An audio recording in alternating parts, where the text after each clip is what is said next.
The New York Knicks are the first 8th seed to ever make the NBA Finals. New York Knicks have won 10 in a row, one of the great runs in NBA playoff history, and tonight they have a chance to clinch a finals berth for the first time in 27 years. There's a level of desperation that group has. We have to do it for 48 minutes. We can't give them any hope. And it starts with the first play. I remember where I was in '99, but most of these guys either weren't born or they were real little. And you look at this group, they play really well together and they're really comfortable with each other. Thousands of Knicks fans here in Cleveland, Ohio, hoping to see their team win the Eastern Conference Championship. We've got to get stops. Get out and run. Mobley at the foul line, steps toward the cup, double team comes. Allen got blocked by Towns off the backboard. Anunoby, nice feed inside, and Towns with the flush. They bond together. You know, they're a team. It's not one individual person doing it. It's at the collective of the group. Shamet, three-pointer, bang! Landry Shamet is now 12 of 13 from three-point range in the Eastern Conference Finals. Jalen is a special player. Brunson falling away, puts it out, puts it in. Every time I watch him and the things that he does, you know, I'm in awe. Jalen Brunson, we've changed the direction and the perception of the Knicks franchise. It's over. Believe it, Knicks fans, for the first time in 27 years, the New York Knicks are going to the NBA Finals. And Knicks fans all over the country are celebrating their team being in the NBA Finals. Go! New York! Go! It's pandemonium! It's euphoria! It's nothing but New York joy! Hey, it's a dream come true, baby. Long time coming. Hell yeah. Keep going, man. Get to New York, you think? It is impossible to dream too big about what this team could accomplish. Every single one of the guys on the team has sacrificed. Every single one of the guys believe in each other and the process, and they all hold me and each other accountable. Just a heck of a group. Love. The winner of the Larry Bird Trophy, the 2026 Eastern Conference Finals Most Valuable Player by unanimous decision, Jalen Brunson. They give me the confidence. They let me be me. I think most importantly, we all believe in each other from top to bottom. It's an honor to play with them, honestly. Oh, we on to the finals. Oh, we got 4 more. We ready. It's amazing. It's special. Sounds pretty unreal. It's great, but a lot more work to do. We're going to enjoy this one tonight. Have a bunch of fun with our families. And I'm excited to get back in the gym tomorrow. What does this all mean? Well, the Knicks have outscored their opponents by 271 points this postseason. By far the best point differential by any team in the NBA or in NBA history through 14 playoff games. Quite the run and not done yet. How impressive has this Knicks playoff run been, Chris? Been very impressive. I love the collection. I love the adjustments. I love the adaptation by the coaching staff led by head coach Mike Brown, and getting guys to play differently and getting guys to play differently on the fly. Everybody is bought in. And obviously the whole New York Knicks culture, the fandom that they have, like it's cool to see them finally having some bright days. I don't have a rooting interest, but it is fun to see, you know, the likes of Spike Lee and guys like that, you know, all the rappers, famous actors and actresses that are coming out of the woodworks all of a sudden.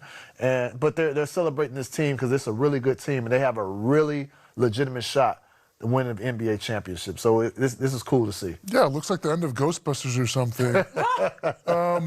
I think it is very impressive because if you flash back to the first round to like Game 2 or Game 3, where it seemed like that a little iffy. The future in that series seemed very iffy. I would have never anticipated them sweeping the next 2 series to seal their finals appearance. That wasn't conceivable to me at that point. But necessary, I think, because it is important. And to that end, because they swept the Cavs, there's a 9-day layoff for the Knicks ahead of the finals.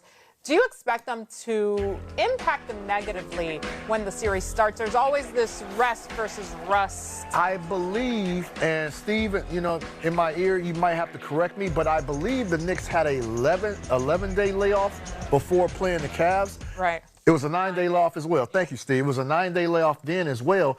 And that first game, remember, Cleveland got them. They got the Knicks in that first game. Oh, no, they got him for the first 41 minutes. Yeah, first 41 minutes of the game. The first 41 minutes, exactly. And then the last 7 minutes. But I bring that up to say is that the Knicks, it took a little bit of time for them to finally get there. Steve making jokes by ear. He said they got them analytically that game. Oh, I'm screaming. No, but it took the Knicks some time to find their footing after being out for so long. And so a similar situation could play out in the NBA Finals where it takes them a half or 3 quarters to find their rhythm. That's just what happens. But once they found their rhythm, MJ, there was no looking back. All gas, no breaks for sure. And both teams out west are tough matchups, no question. But who do you think the Knicks match up better with, Robin? Man, that's an excellent question. Those are 2 very dangerous teams.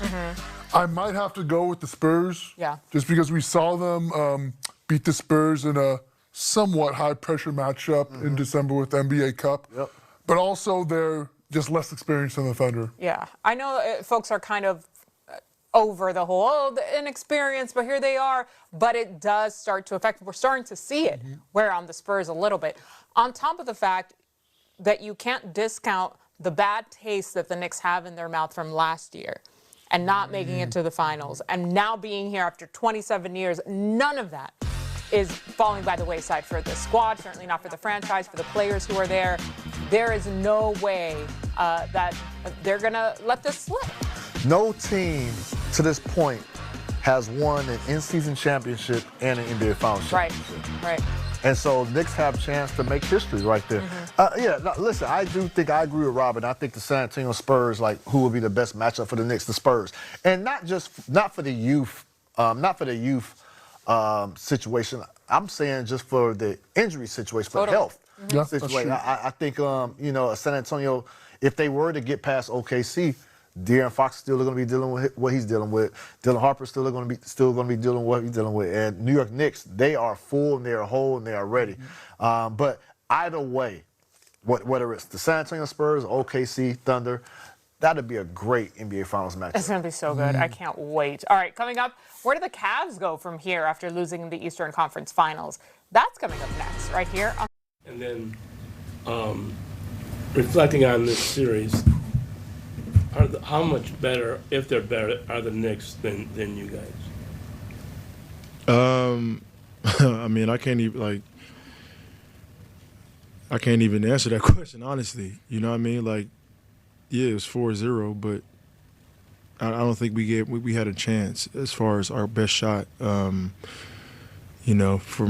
a standpoint of the circumstances. Obviously they dominated us 4-0, but I don't know if I can necessarily answer that question. Just because genuinely I do feel like we are the better team, but series-wise, it didn't show it. So, tough question to answer. So here's what the Cavs are looking at this offseason. James Harden has a player option and can opt out, but there's been reports the Cavs want him to stay. Cleveland has the 29th pick in next month's draft. Their core outside of Harden is under contract. So the Cavs made the move to acquire Harden, of course, and reached their first conference final since 2018, but were, of course, swept by the Knicks. Was this, though, a step in the right direction for Cleveland here, Chris? And what's the next step for them this offseason? Yeah, I'd say it's a step in the right direction. I mean, you get to the Eastern Conference Finals, that's nothing to sneeze at. The question is, can they repeat? Can they get back to, is this team, the way they're assembled, is it sustainable to not only get back to where they left off at, but get to the NBA Finals and ultimately win a championship? And I think that's where serious questions need to be answered internally from that organization. And, they have James Harden who, has a player option for next season, and they have some decisions to make on the roster and the personnel. And I think we'll probably get into that later. But, yeah, I think it's definitely a step in the right direction, but we'll see where they go from here. I would agree it's an improvement. I look at their lineup. I think they got better from the previous season in that regard, and obviously the outcome as well. Do you guys think that we saw enough out of this Harden-Mitchell combo to run it back with those two? I do. I think it's one of those situations. We've talked about how the Lakers have to get faster if you're going to build around somebody like Luka. Luka's a supreme talent in this league. There's no denying that. And the situation's the same, I think, with Donovan Mitchell and James Harden. I think what the Cavs need to do is, if you're going to have James Harden out there with Donovan, they need to go find another defender. Maybe somebody like, I think Dean Wade, he does a lot of things well for that team. I'm not saying they should get rid of him. I saw he was unrestricted free agent. Maybe he should be coming off the bench and instead find a fifth defender on that team so it's not so easy to target James the way the Knicks were able to. Yeah, can they do it with this backcourt? It was a phenomenal backcourt. Let me dissect James Harden's comments a little bit. He said that might be very difficult to do with all the going back and forth. I'll try. I got a little media training and listening to players and their comments and trying to parse through some things. He said a lot without saying too much. I think what he was hinting at by saying that I think we're the better team. We lost. I think he was basically hinting at that guys weren't healthy. We know Donovan Mitchell wasn't. I think the case could be made that he probably wasn't. He was dealing with something as well that wasn't disclosed, and maybe some other guys on that team. And I think that's probably what he meant by felt like they were the better team.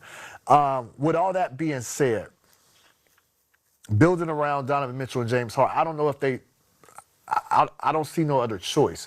Like, James Harden essentially had somewhat of a no-trade clause that he waived to get traded to Cleveland, which other teams, rival executive front offices, took that as meaning that there was going to be a deal in place that was going to keep him, in order for him to waive that clause, there's going to be a deal in place that would keep James Harden around in Cleveland for a few more years. And so I do think James Harden will remain a Cleveland Cavalier.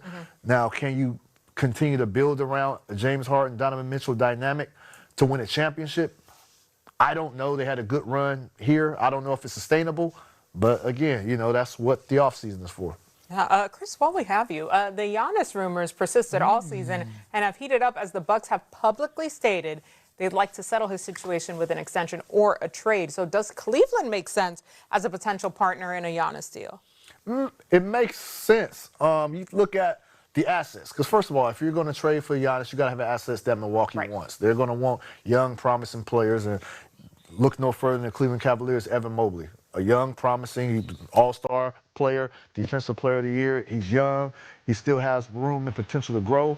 The problem with this is, if we're assuming that Donovan Mitchell and James Harden are going to remain in that backcourt, those are two ball-dominant players. Well, guess what? Giannis is a ball-dominant player. I don't see that working. I don't see that. I don't see those three working together. The dynamic. I don't see it. And I haven't heard. Again, I have to do some more digging on Giannis' standpoint. I haven't heard Cleveland as a potential team that he would be interested in. Because one thing about Giannis, he has one more year left remaining on his contract after next season. So essentially, he can tell the teams, like, listen, if you trade for me, you only get me for a year because I'm opted out. I'm opted out and going somewhere else, and that's going to deter teams from pursuing him. So it has to be the right team that he wants to go to. And it has to be a right fit. I just haven't heard Cleveland to this point. I agree, somewhat with the not enough ball to go around for those three. I think that could be massaged with the right coach. You have a talented offensive coach. I think what might be a bigger issue, Jared Allen can't really stretch the floor with Giannis. Good point. He can block shots and cover him in that regard. Good point. But he's not a stretch five. Yeah, good point. And there's a lot of teams that, we could throw out a lot of teams that are interested in trading for Giannis. I mean, that's Can we toss out 30 teams? Is that possible? We can just throw them all out. All 29 teams out there. Literally. Not a hard sell, for sure. All right, coming up, Robin is going to stand outside his house and